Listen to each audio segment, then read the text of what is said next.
नमस्कार दोस्तों, आपका स्वागत है जीएसपी संजय में। आज वर्ल्ड हिस्ट्री के महत्वपूर्ण टॉपिक पर चर्चा करेंगे जिसका नाम है अमेरिकी गृह युद्ध, जिसे अमेरिकन सिविल वॉर भी कहा जाता है। यह 4 वर्षों तक चलने वाला एक भीषण युद्ध था जिसमें अमेरिका के राज्य आपस में लड़े, इसीलिए इसको गृह युद्ध कहा जाता है।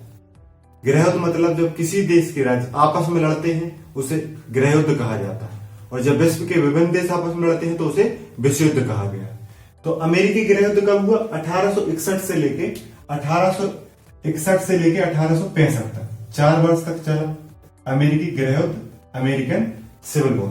तो अपन जानेंगे कि अमेरिकी सिविल वॉर की पृष्ठभूमि क्या है, मतलब उसकी वो परिस्थितियां जिसकी वजह से गृह युद्ध हुआ।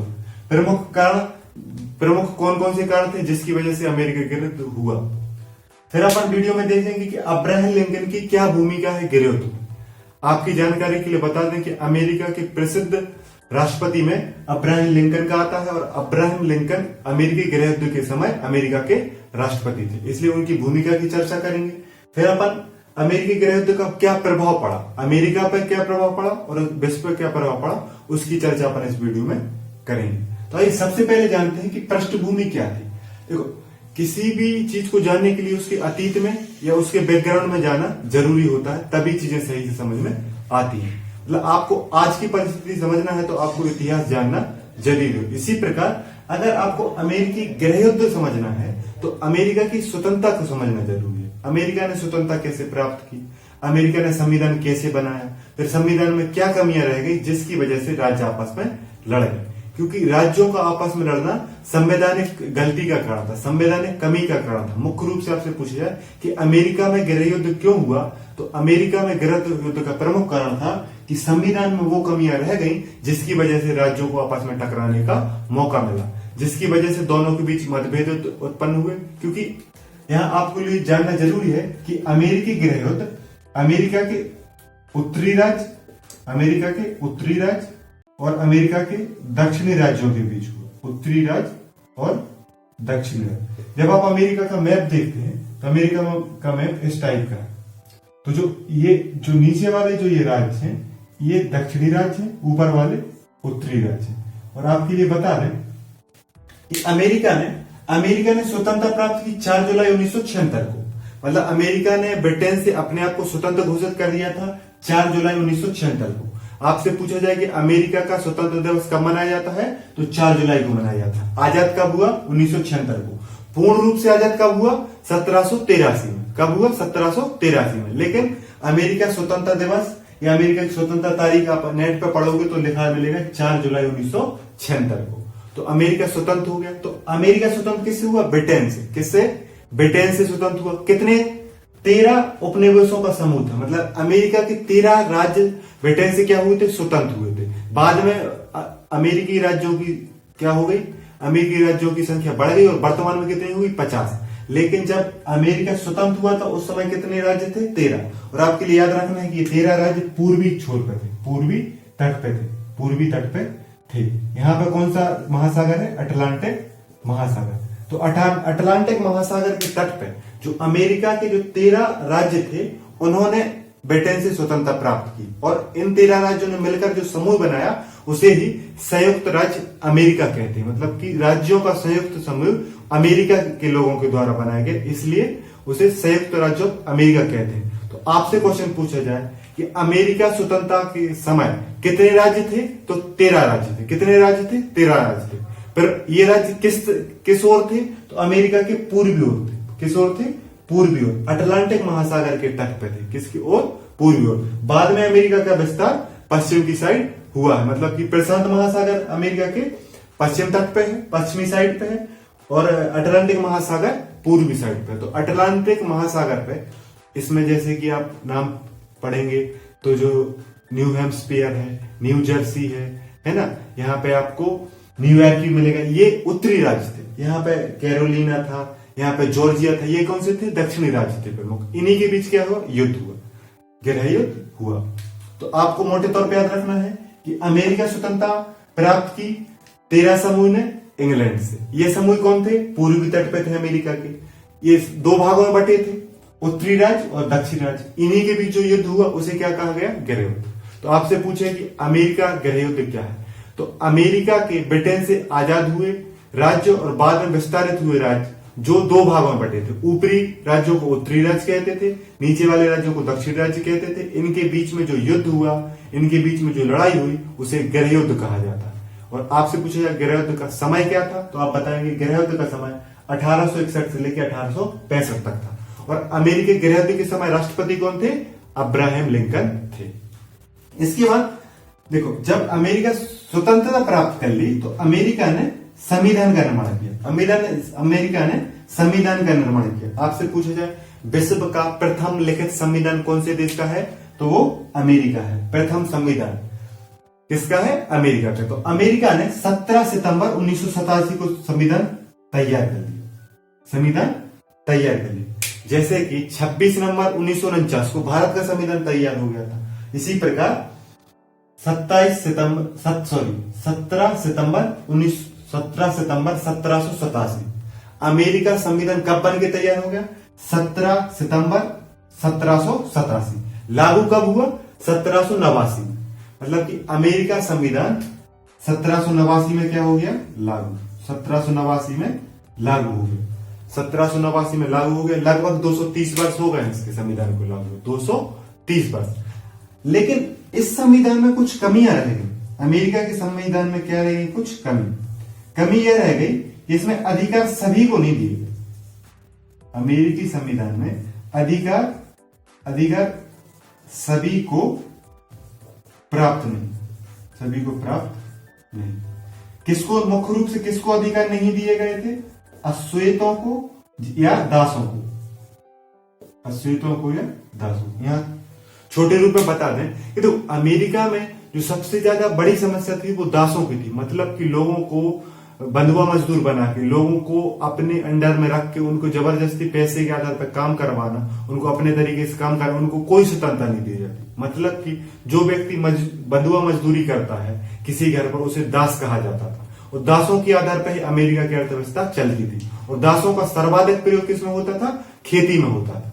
तो दासों को कोई अधिकार नहीं दिए गए। मतलब कि उस समय इतनी क्रूरता थी, इतना जो अमेरिका मानव अधिकारों की बात कर रहा है, जो लोगों को मानव अधिकार देने की बात करता है, मानव अधिकार का सबसे बड़ा देश बनना की कोशिश करता है, लेकिन उसने स्वतंत्रता के समय सभी को अधिकार नहीं दिए। यहाँ पे महिलाओं को वोटिंग राइट नहीं दिए गए थे, अश्वेतों को वोटिंग राइट नहीं दिए गए थे, सिर्फ सक्षम लोगों को वोटिंग राइट दिए गए थे। मतलब कि अमेरिकी संविधान के निर्माण के समय वहां पर मतभेद किया गया। वही मतभेद अमेरिकी गृह युद्ध का कारण बना।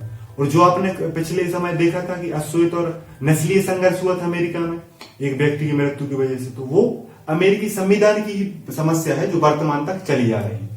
जितना भारत में जातिवाद है उससे कहीं गुना, भारत में जितना जातिवाद है, जिसमें मतलब कि सामान्य वर्ग और पिछड़ी जातियों के बीच जो संघर्ष है, उससे कई गुना संघर्ष अमेरिका में नस्लीय है, श्वेत और अश्वेत के बीच में। मतलब कि आप जितनी जातिवाद के बारे में जितनी बुरी चीजें जानते हैं, उससे 10 गुना बुरी चीजें कहां पे संघर्ष है? श्वेत और अश्वेत का अमेरिका में। और यह संघर्ष सदियों से चला आ रहा है। और संविधान ने भी ऐसी व्यवस्था की जिससे इस संघर्ष को बल मिला। क्योंकि अगर सभी को अधिकार दिए जाते तो धीरे धीरे समानता आने की संभावना बढ़ती। अगर हम बात करें तो अमेरिका में अश्वेतों को अधिकार मिलना कब शुरू हुए थे? 1954 के बाद। मतलब कि अमेरिकी संविधान को 230 वर्ष हो गए हैं, श्वेत लोगों को अधिकार प्राप्त हुए 230 वर्ष हो गए हैं। लेकिन अगर हम बात करें तो लगभग 70 वर्ष हुए हैं अश्वेतों को। मतलब कि बहुत अंतर है अधिकार मिलने में। अभी भी असमानता की नजर से, गरीबी की नजर से, बुरी नजर से अमेरिकी अश्वेत लोगों को देखा जाता है। और अश्वेतों से जुड़े थे दास।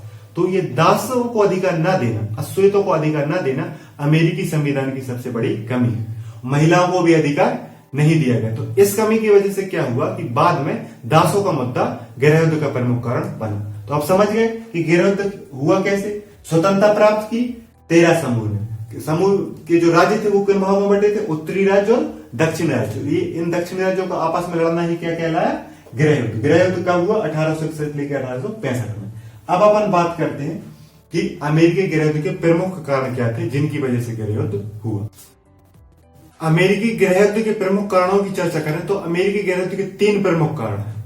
3 प्रमुख कारण हैं जिनके द्वारा अपन समझ सकते हैं कि अमेरिका में गृह युद्ध क्यों हुआ।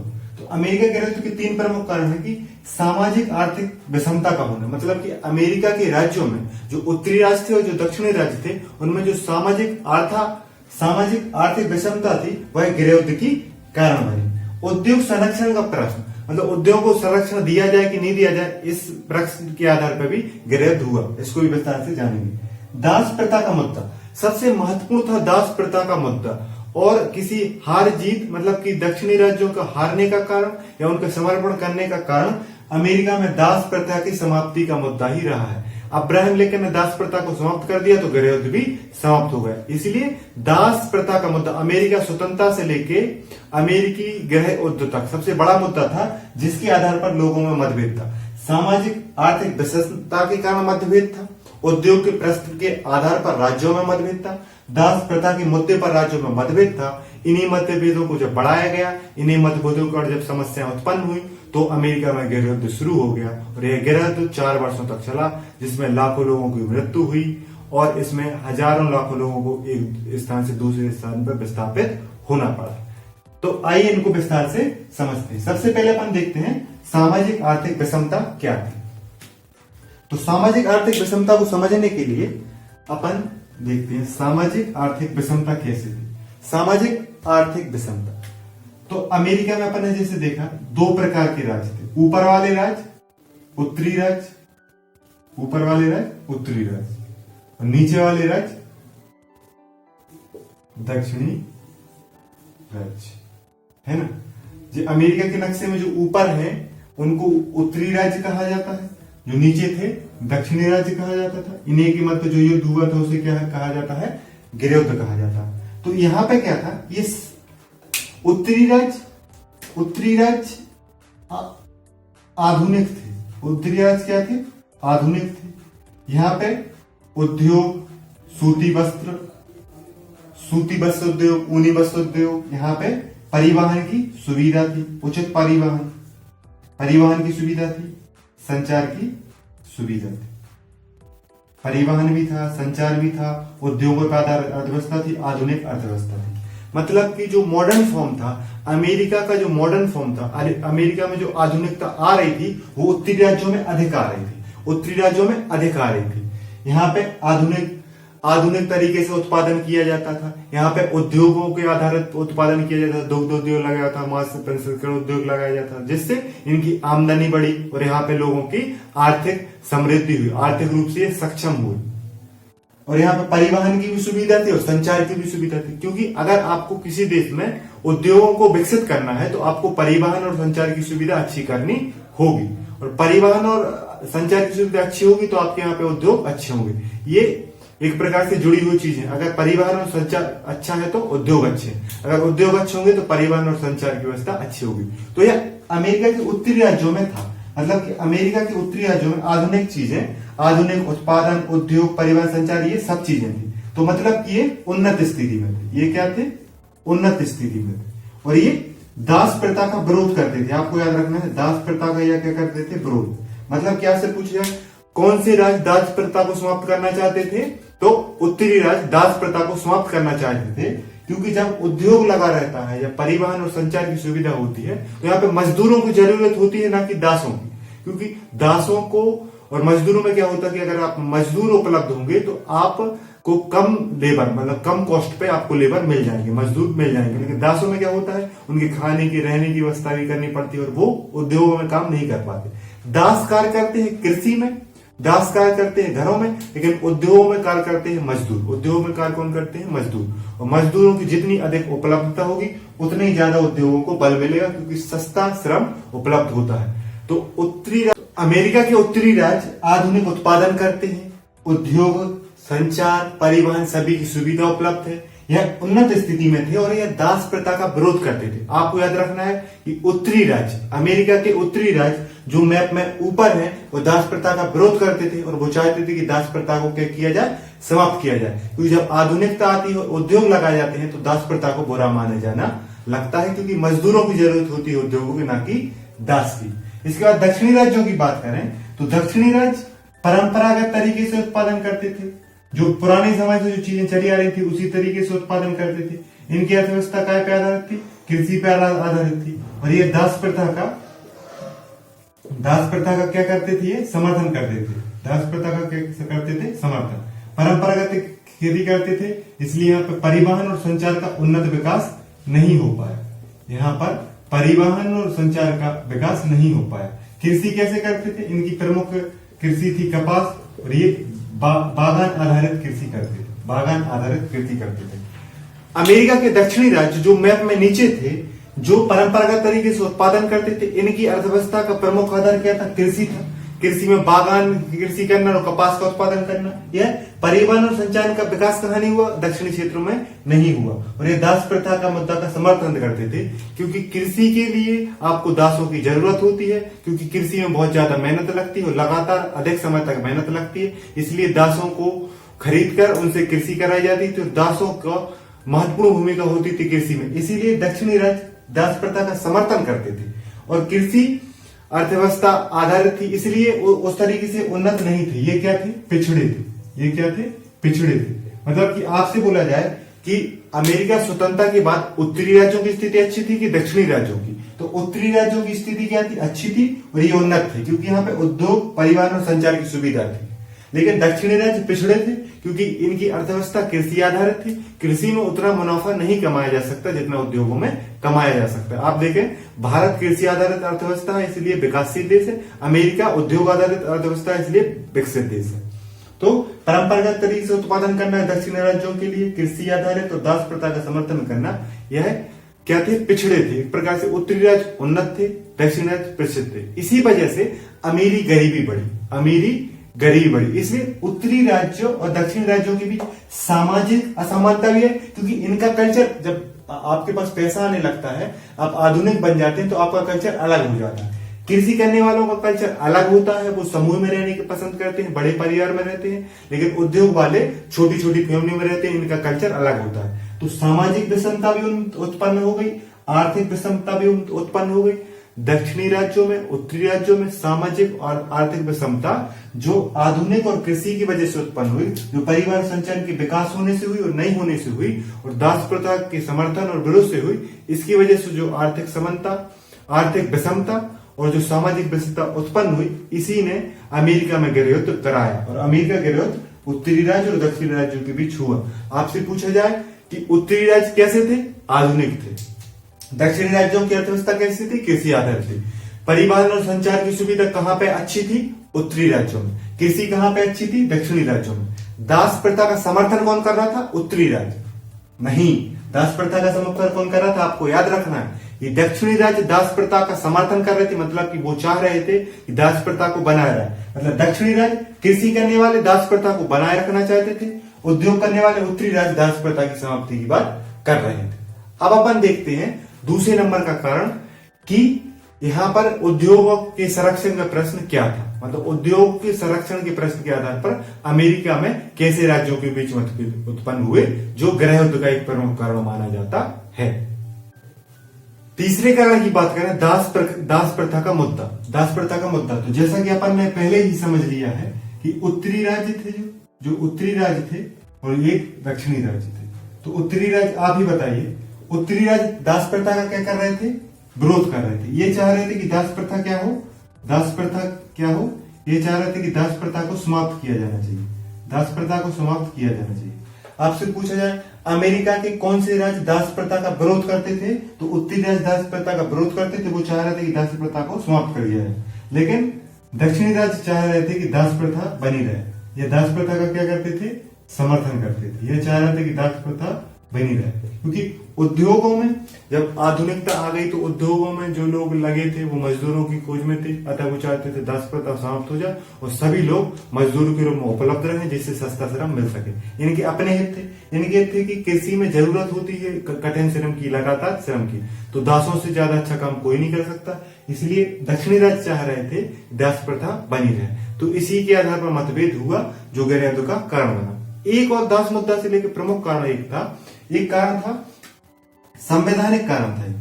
एक समस्या थी जिसे अपन बोल सकते हैं संवैधानिक समस्या। संवैधानिक समस्या क्या होता था कि अमेरिका जो संसदीय, जो अमेरिका का जो संघ का सिस्टम है, उसमें दो चीजें हैं। एक है क्या, हाउस ऑफ रिप्रेजेंटेटिव, जैसे आप भारत के संदर्भ में क्या समझ लो, लोकसभा, निम्न सदन लोकसभा। और एक क्या है, सीनेट, एक क्या है, सीनेट, जो समझ लो राज्यसभा। देखो अमेरिका में क्या बोला जाता है, हाउस ऑफ रिप्रेजेंटेटिव, जन प्रतिनिधि सदन भी कह सकते हैं, और सीनेट तो लोकसभा और राज्यसभा जैसी हैं ये भारत के संदर्भ में देखें तो जो हाउस ऑफ रिप्रेजेंटेटिव थे, इसमें जनसंख्या के आधार पर सीटें दी जाती थी। इसमें क्या था, जनसंख्या के आधार पर सीटें दी जाती थी। इसी में सभी, सीनेट में सबको कितनी सीटें दी गई हैं, 2। आपसे क्वेश्चन पूछा जाता है कि अमेरिका की सीट, अमेरिका के सीनेट में, अमेरिका की सीनेट है, ये अमेरिका की जो उच्च सदन है, जैसे सीनेट बोला जाता है, उसमें प्रत्येक राज्य को कितने सीटें दी गई हैं, 2 सीटें दी गई हैं। वर्तमान में अमेरिका में कितने राज्य हैं, 50 राज्य हैं। तो अब बताइए अमेरिका में सीनेट की कुल कितनी सीटें होंगी, 100 सीटें। अमेरिका की सीनेट में कुल 100 सीटें हैं, प्रत्येक राज्य को 2 सीटें दी जाती हैं। वर्तमान में राज्य कितने हैं, 50। तो यहाँ पे तो कोई समस्या नहीं थी, क्योंकि यहाँ पे चाहे राज्य छोटा हो चाहे बड़ा हो, चाहे जनसंख्या कम हो चाहे ज्यादा हो, सबको बराबर सीटें दी गई, 2 सीटें मिलेंगी। राज्य छोटा हो या बड़ा, सबको सीनेट की 2 सीटें मिलेंगी। लेकिन जो हाउस ऑफ रिप्रेजेंटेटिव था, प्रतिनिधि सदन था, उसमें जनसंख्या के आधार पर क्या होता था, उसमें जनसंख्या के आधार पर सीटें दी जाती थी। तो यहाँ पे मुद्दा ये था कि जहां पे दास है वहां पे दासों की गणना जनसंख्या में की जाती थी, तो इनको सीटें क्या हो जाती थी, ज्यादा मिल जाती थी, क्योंकि जनसंख्या ज्यादा होने की वजह से, क्योंकि दासों की गणना यहाँ पे होती थी।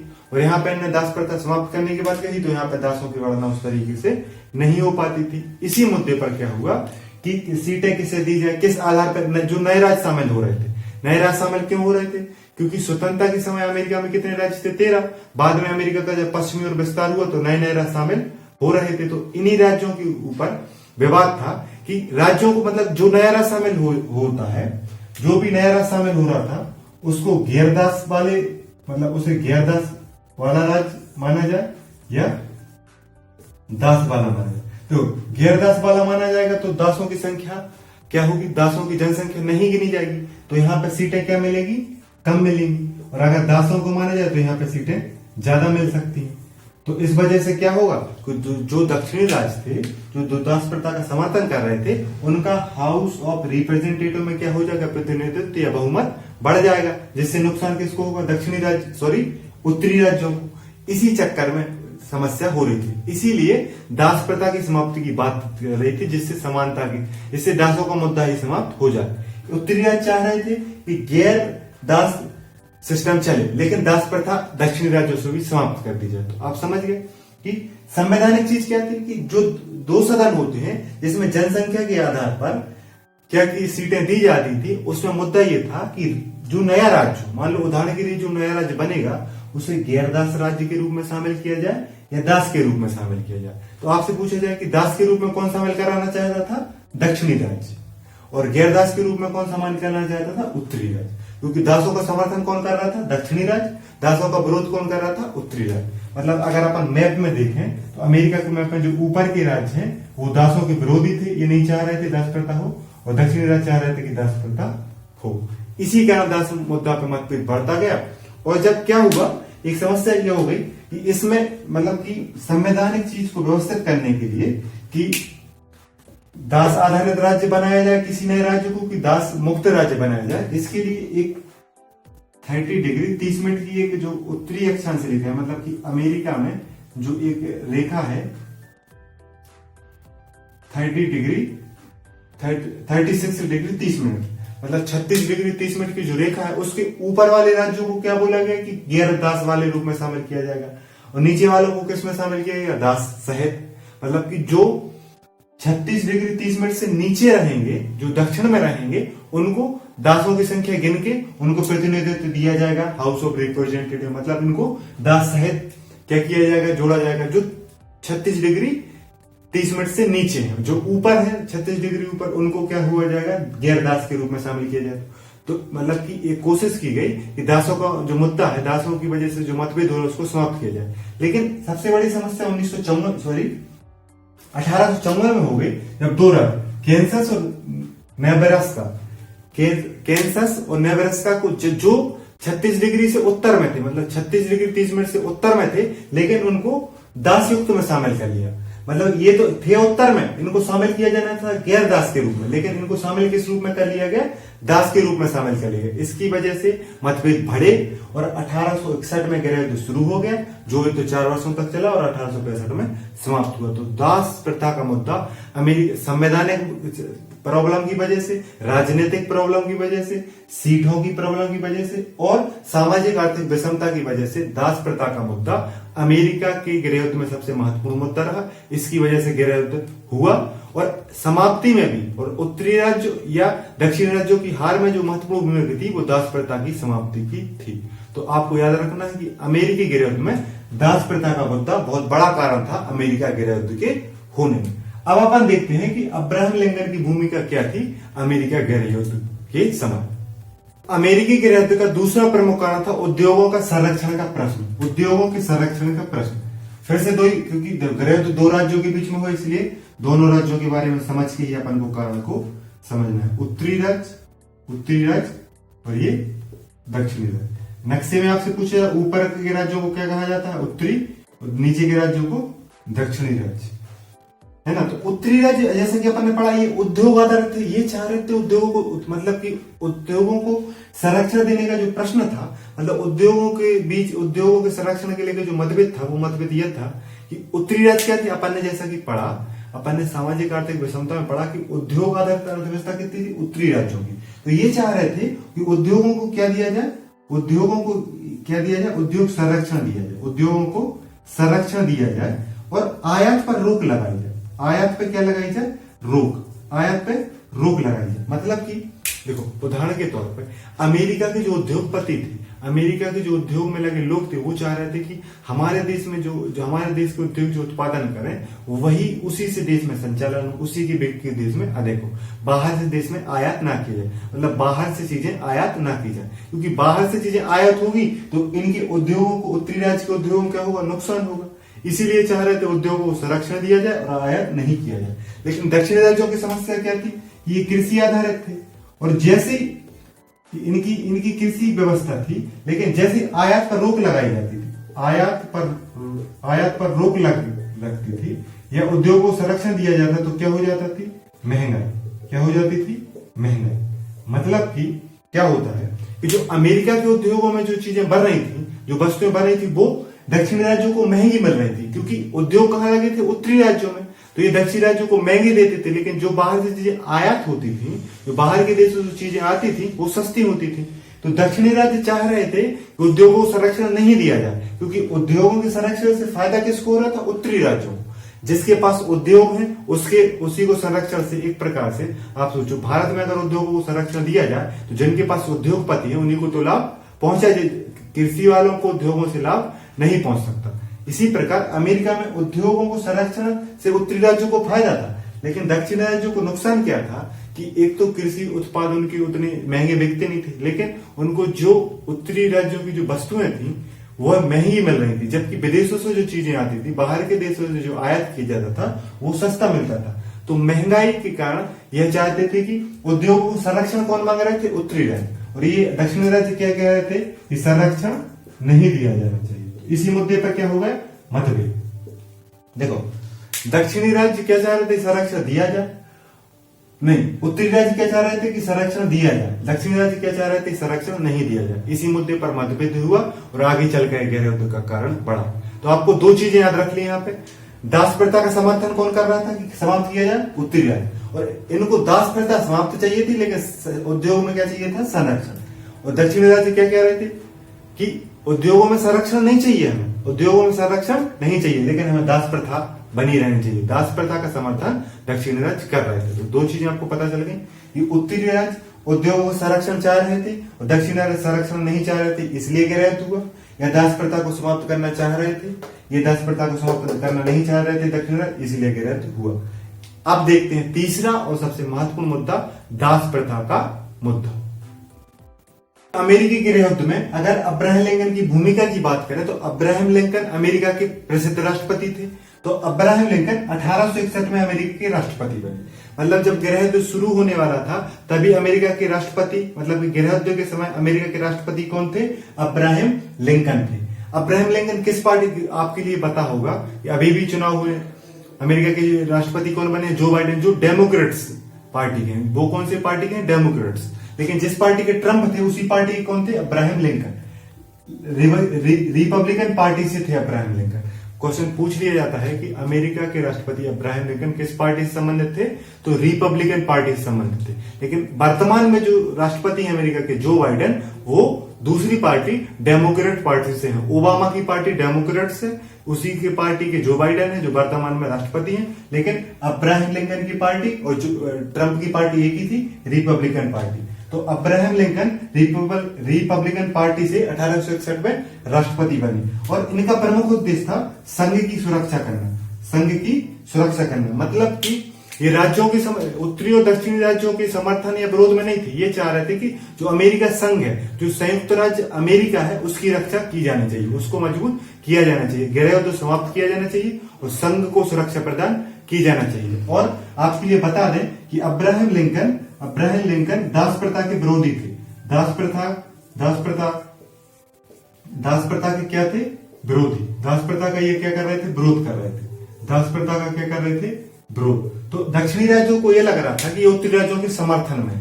दक्षिणी राज्यों को लग रहा था कि जो अब्राहम लिंकन है वो दास प्रथा का विरोध कर रहे हैं, मतलब अर्थात उत्तरी राज्यों का क्या कर रहे हैं, समर्थन कर रहे हैं। लेकिन अब्राहम लिंकन चाह रहे थे कि जो दासों का शोषण हो रहा है, जो दासों को अधिकार नहीं दिए गए, वो अधिकार दिए जाने चाहिए, क्योंकि वो चाह रहे थे कि इनको नागरिकता अधिकार प्रदान किए जाए। और अब्राहम लिंकन की मृत्यु के बाद जब गृह युद्ध समाप्त हुआ तो जो दास प्रथा थी उसको समाप्त कर दिया गया।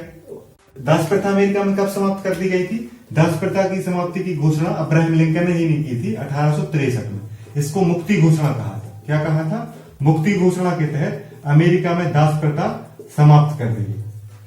अब्राहम लिंकन ने दास प्रथा को 1863 में समाप्त कर दिया, उसको मुक्ति घोषणा कहा और दासों से कहा कि तुम सेना में शामिल हो। तो दास किस सेना में शामिल हो गए, उत्तरी सेना में शामिल हो गए, मतलब उत्तर की सेना, उत्तरी राज्यों की सेना मजबूत हो गई और बाद में दक्षिणी सेना को क्या करना पड़ा, दक्षिण की राज्यों की सेना को समर्पण करना पड़ा। यहाँ पे एक महत्वपूर्ण कथन है अब्राहम लिंकन का, किसकी संबंध में, कि संघ की सुरक्षा के संबंध में उन्होंने एक बात कहा और दासों से जुड़ा हुआ एक वाक्य कहा कि हम अगर सभी दासों को मुक्त करके संघ को बचा सके तो ऐसा करेंगे, अगर हम कुछ दासों को मुक्त करके संघ को बचा सके तो ऐसा करेंगे, और अगर हम सभी दासों को बिना रिहा किए संघ को बचा सके तो ऐसा करेंगे। मतलब कि दासों को छोड़ना पड़े, दासों को ना ही छोड़ना पड़े, या दासों को, कुछ दासों को छोड़ना पड़े, कुछ दासों को नहीं छोड़ना पड़े, मतलब कुछ दासों को मुक्त किया जाए, कुछ दासों को बनाए रखा जाए, कुछ भी कंडीशन हो। लेकिन उनकी प्राथमिकता क्या थी कि अमेरिकी संघ की सुरक्षा होनी चाहिए, संयुक्त राष्ट्र अमेरिका की सुरक्षा होनी चाहिए,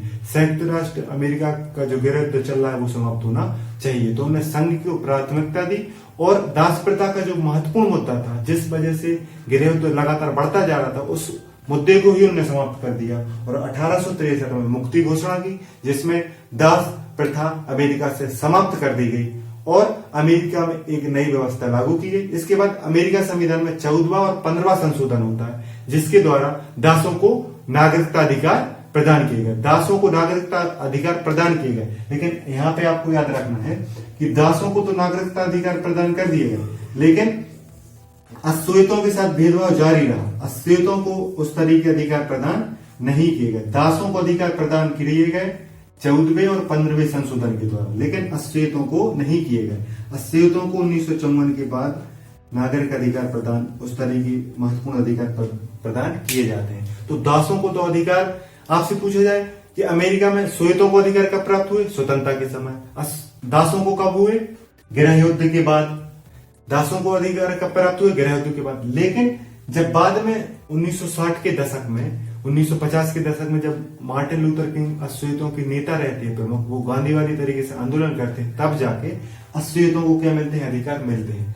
लेकिन गृह युद्ध की समाप्ति के बाद, और अब्राहम लिंकन की महत्वपूर्ण भूमिका थी दास व्यवस्था को समाप्त करने में, दासों को अधिकार दिलाने में। आपसे पूछा जाए अमेरिका में दासों को अधिकार किस व्यक्ति ने दिलवाया, तो अब्राहम लिंकन ने। आपसे पूछा जाए अब्राहम लिंकन कौन थे, तो अमेरिका के राष्ट्रपति थे। इनका समय कब था, 1861 से लेकर 1865 तक। तो 1865 में इनकी हत्या कर दी जाती है, बिल्किस बूथ नाम का एक व्यक्ति होता है। बिल्किस बूथ नामक व्यक्ति ने अब्राहम लिंकन की क्या कर दी, हत्या कर दी। जिस प्रकार से महात्मा गांधी की हत्या नाथूराम गोडसे ने की थी, क्योंकि वो समझ रहा था कि भारत और पाकिस्तान के विभाजन का कारण कौन थे, महात्मा गांधी। उसी प्रकार ये समझ रहा था कि ये दक्षिणी राज्य का एक व्यक्ति था बिल्किस बूथ। इसने अब्राहम लिंकन को ये माना कि दक्षिणी राज्यों की हार में कौन महत्वपूर्ण भूमिका में रहे, अब्राहम लिंकन। इसीलिए उसने अब्राहम लिंकन की हत्या कर दी 1865 में। इनकी हत्या के बाद दक्षिणी राज्यों ने समर्पण कर दिया। बाद में उत्तरी राज्यों की विजय हो गई और अमेरिका में एक मजबूत संघ की स्थापना की जा सकी, जिसमें महत्वपूर्ण भूमिका निभाई अब्राहम लिंकन ने। क्योंकि इनने दो बातें कही कि इनने संघ की सुरक्षा की बात महत्वपूर्ण थी और मुक्ति घोषणा, जिसमें दास प्रथा की समाप्ति, इसी के कारण गैर युद्ध समाप्त हो सका। इसलिए अब्राहम लिंकन की महत्वपूर्ण भूमिका। और अब्राहम लिंकन ने एक घोषणा और की थी कि इसने विश्व के सभी देशों को कहा था कि गृह युद्ध अमेरिका का आंतरिक मामला है और इसमें किसी देश को उस तरीके से शामिल होने की जरूरत नहीं है। लेकिन फिर भी इंग्लैंड और फ्रांस ने उत्तरी राज्यों को समर्थन दिया था, लेकिन वो युद्ध में शामिल नहीं हुए थे, क्योंकि यह घोषणा अब्राहम लिंकन ने पहले ही कर दी थी।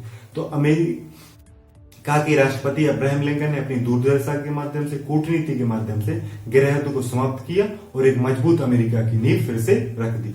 जो स्वतंत्रता से अमेरिका महान बनने की कोशिश कर रहा था, उसकी वजह से बीच में जो ब्रेकर आया था गृह युद्ध का, उस ब्रेकर को अब्राहम लिंकन ने समाप्त कर दिया और एक नए अमेरिका के निर्माण की शुरुआत 1865 के बाद हो गई, जिसमें दासों के पास भी अधिकार थे, श्वेतों के पास अधिकार थे। लेकिन समस्या थी कि अश्वेतों के पास अधिकार नहीं थे, जो बाद में अमेरिका की विभिन्न छोटी छोटी समस्याओं, छोटे छोटे विद्रोह का कारण लगातार वर्तमान में बनता रहते हैं और विभिन्न समय में, विभिन्न ऐतिहासिक काल में बनते रहे। जो अमेरिका की एक समस्या है वो नस्लीय संघर्ष, वो गृह युद्ध के बाद भी बनी रही और वर्तमान में भी है। उसके बीच आप स्वतंत्रता के बाद भी देख सकते हैं और गृह युद्ध के बाद भी देख सकते हैं, क्योंकि अश्वेतों को अधिकार नहीं दिए गए। अगर अश्वेतों को अधिकार अच्छे से दे दिए जाते तो अमेरिका में नस्लीय संघर्ष बहुत कम होता। तो अब देखते हैं कि अमेरिकी गृह युद्ध का प्रभाव क्या था। अमेरिकी गृह युद्ध के प्रभाव की बात करें उससे पहले अपन बात कर लेते हैं कि जब अमेरिका युद्ध चल रहा था तो क्या समस्या थी। देखो, अमेरिका गृह युद्ध चल रहा था तो भ्रष्टाचार था, गरीबी थी, सामाजिक मतभेद बहुत अधिक था, युद्ध चल रहा था, लाखों लोग मारे गए।